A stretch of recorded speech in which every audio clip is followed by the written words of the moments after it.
Mga katrops, welcome back ulit kayo sa aking channel Sports React PH at ngayon na ay pag-uusapan natin ang tunay na rason bakit binangko ni Coach Chot Reyes sina Renz Abando at Kai Sotto kontra sa Dominican Republic. Pag-uusapan na rin nga natin ngayon dito sa ating panibagong video ang kalalabas pa lang na trade para makakuha ang Los Angeles Lakers ng bagong center.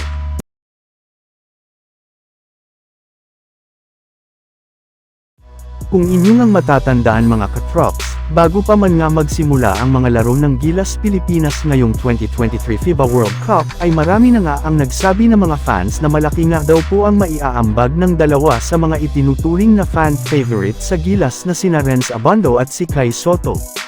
Ngunit sa kasamaang palad, pareho rin naman nga silang nabangko sa kanilang game kontra sa Dominican Republic. Sa parte nga ni Kai Sotto, nakapaglaro lamang nga siya dito ng 1 minute at 13 seconds habang si Renz Abando naman nga ay nagkaroon lamang dito ng 2 points sa loob ng 3 minutes at 17 seconds niya na playing time. Kaya marami nga ang nagrereklamo ngayon kay Coach Chot Reyes bakit ganun ang ginawa niya sa dalawang ito. Parang sinayang lamang nga nito sina Abando at Sotto. Kung inyong ang mapapansin sa tuwing nasa loob nga ng court si Kai Sotto ay humihina at nagkakaroon na sila ng mismatch sa ilalim ng basket gayong hindi nga talaga nito kayang depensahan si Karl Anthony Towns. Kaya mas pinili nga ni Coach Chot Reyes na gamitin na lamang sina Junmar Fajardo at AJ Edo na nagkaroon pareho ng magandang laro.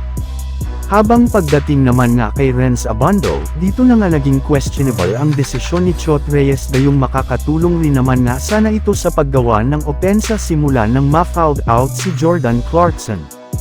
Pero ayon nga kay Chot Reyes, mas kailangan pa rin nga daw po nila ng mga players na kayang magdala ng bola ng maayos gayong napakahigpit nga agad ng depensa ng Dominican Republic sa backcourt pa lang. Kaya mas pinili nga nila na gumamit na lamang ng ibang mga manlalaro. Sa huli rin naman nga ay tama lamang ang naging desisyon na ito ni Coach Chot Reyes. Samantala pumunta naman tayo sa ating sunod na pag-uusapan ngayon sa balitang kalalabas pa lang na trade para makakuha ang Los Angeles Lakers ng bagong center. Para nga sa inyong kaalaman mga katrops, napakarami pang ang mga trade rumors ang nagsisilabasan ngayon patungkol sa kanilang team. At isa na nga dyan ay ang mga trade proposal para makakuha sila ng bagong sentro na makakasama nina Anthony Davis at Jackson Hayes.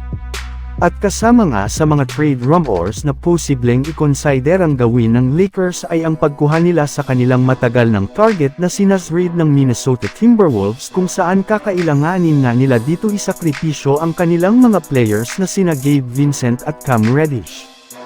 Pero kung kayo mga katrops, ang tatanungin payag ba kayo sa trade na ito?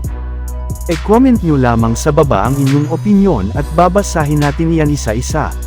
So yun lang nga mga katrops ang handog ko sa inyong storya ngayong araw. Sana nag-enjoy kayo. Please like and subscribe my YouTube channel Sports React PH para sa iba pang storya at update patungkol sa NBA. Kita-kits muli sa ating susunod na video.